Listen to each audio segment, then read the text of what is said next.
Hello everyone and welcome back to Classic Comics. So today we're looking at X-Men number 4. As before, this issue is written by John Hickman, art by Lionel Yu. And so we have this exciting cover. And the rest of this issue is just as interesting as this cover is. So, now I assume you know what's going on with the X-Men books lately, with this current reboot. But if not, the X-Men have created a new nation on the island of Krakoa, and have made it a refuge for all mutants. In addition, they have used the unique plants that grow on Krakoa to create new medications that can extend people's lifespans and cure various diseases that were once considered incurable, like Alzheimer's and cancer and whatnot. Now, they've offered these drugs to humanity in exchange for leaving mutants in peace. Obviously, not all mutants are thrilled with this arrangement. And this issue really focuses on the political aspects of the story. So we've got Professor X, Magneto, and Apocalypse attending the World Economic Forum in Davos, Switzerland. They attend a luncheon with a bunch of politicians and business types.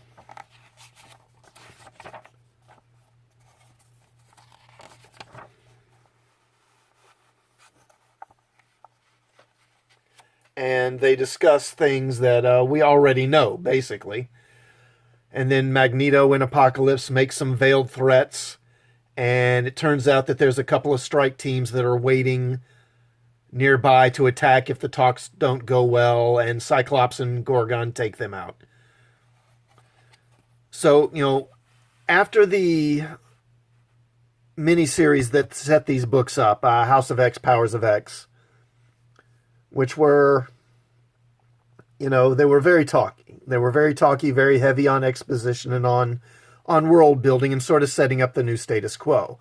Then in the first few issues, we kind of seem to be getting back into kind of superhero type stuff.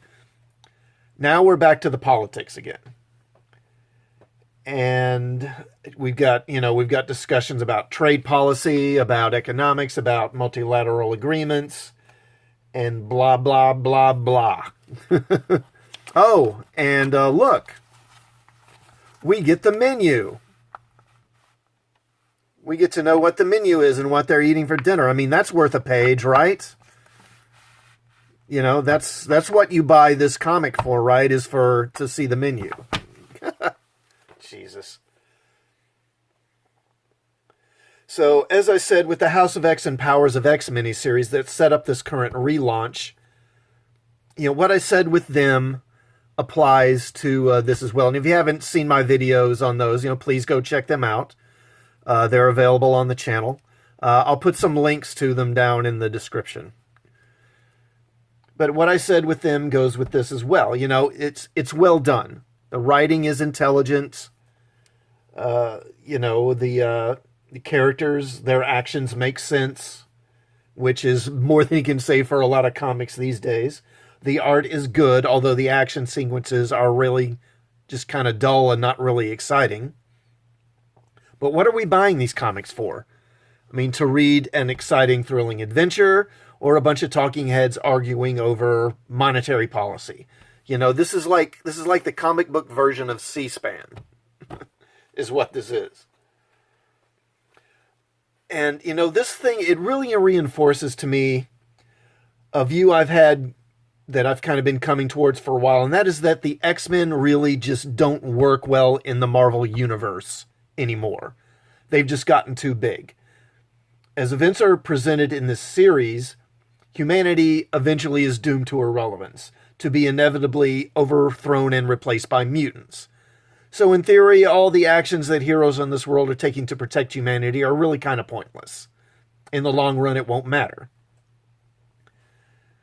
I remember when they first started talking about Marvel Studios acquiring Fox in order to get the rights to the Fantastic Four and the X-Men back, I had kind of thought that I actually think the X-Men work better when they're off in their own world without other heroes around. Because in the X-Men, the whole conflict between mutants and humans has really, over time, just begun to take center stage. You know, originally it was about the X-Men protecting a world that hates and fears them. And that meant them standing between humanity and all the evil mutants that want to hurt humans and protecting humanity. But it's really come to be now where it's basically all the mutants, the X-Men, you know, and the Brotherhood of Evil Mutants, the Hellfire Club, whatever, all on one side and humans all on the other side.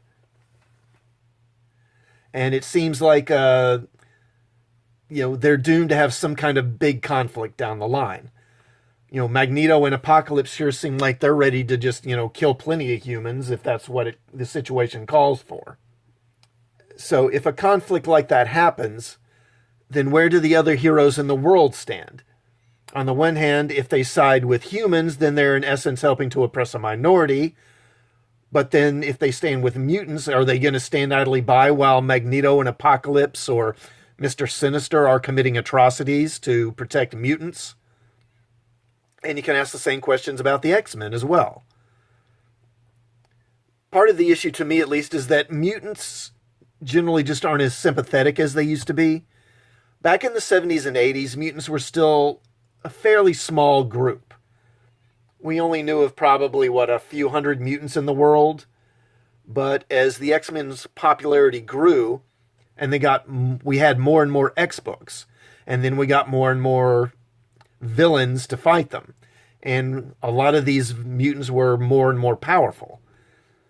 Back then, Professor X and Magneto were pretty much the most powerful mutants in the world. And Magneto was really the only big-time evil, mutant villain. He was the only one who was really running around saying, ranting about overthrowing humanity, enslaving them, or whatever. But then we got Apocalypse, and Mr. Sinister, and Exodus, and Strife, and on, and there were others. And you have all these mutants running around who have the power to, level a city and all ranting about wiping out humans, or at least enslaving them. And in a situation like that, it's a different situation. It seems like to me like it's not entirely unreasonable for humans to be kind of freaked out by that. Another issue is how incongruous it is to have the world hate and distrust mutants so much when you have all these other super beings that are running around and everybody is fine with them. Everybody hates mutants, but they're fine with the Avengers, even though the Avengers have some mutants as members of their team. Everyone's fine with the Fantastic Four, even though Franklin, Reed and Sue's son Franklin, is a mutant. You see what I mean? So I've begun to think that the X-Men and mutants in general would just work better if they were off in their own separate Earth without all the other heroes around. And this would, or at least this would work better if it were presented as some kind of an Elseworlds type story. Anyway, so this issue is boring. Nothing happens. Nothing significant anyway, so you can skip it. At least that's my opinion. But what about you? Have you read this issue? Did you like it? Did you hate it? Do you agree with me that the X-Men need to be really kind of off on their own, separate from the rest of the MCU at this point?